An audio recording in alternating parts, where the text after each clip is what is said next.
ဒီနေ့မှာတော့မနေ့ကတော့မှဖွားစားပြနေတာလေးကဘာလေးလဲဆိုတာကိုပြပြပေးမှာပါ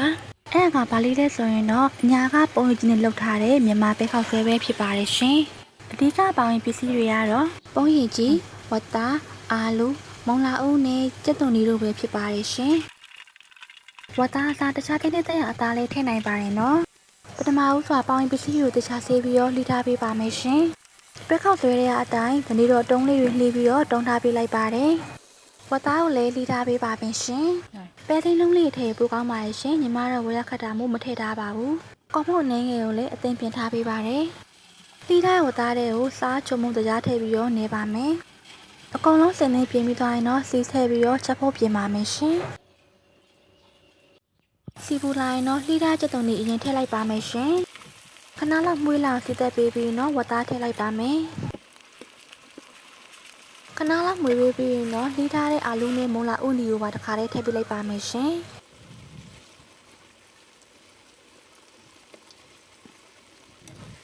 အကုန်လုံးကိုတခြားသမအောင်မွေးပေးပြီးရင်တော့အရသာအတွက်စားအချိုးပုံးနဲ့တကြားထည့်ထားပါတယ်ရှင်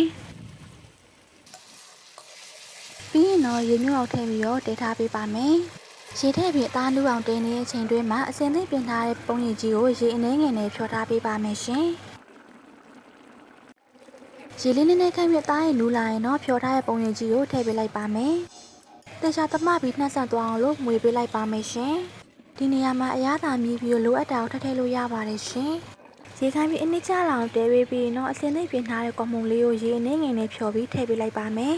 ။ကော်ရည်ထည့်တဲ့အချိန်မှာလက်တစ်ဖက်ကနေပြီးတော့မွေပေးနေရပါမယ်နော်။ကော်မုံအရာပြောက်ပြီးတော့ပဲနှစ်ကလေးပြစ်လာပြီဆိုရင်တော့အညာပုံရည်ကြီးနဲ့ချက်တဲ့မြန်မာပဲခောက်ဆွဲအနှစ်ကလေးရလာပါပြီရှင်။အတူတွဲစားဖို့အတွက်ခောက်ဆွဲပြုတ်လိုက်ပါမယ်ရှင်။အခုဆိုရင်တော့မိစိတ်တိုင်းကြအနှစ်ကိုလိုလိုအနည်းအများထည့်ပြီးတော့သုံးဆောင်လို့ရပါပြီရှင်။မူရင်းဖြစ်တဲ့ကိုရီးယားပဲခောက်ဆွဲလိုမျိုးအရသာတော့မရပေမဲ့လည်းမြန်မာနည်းမြန်မာဟန်မြန်မာပစံနဲ့တော့အရင်အဆင်ပြေပါတယ်ရှင်။တအိမ်စားလုံးကတော့ညစာကိုပဲခောက်ဆွဲပဲစားကြပါတယ်ရှင်။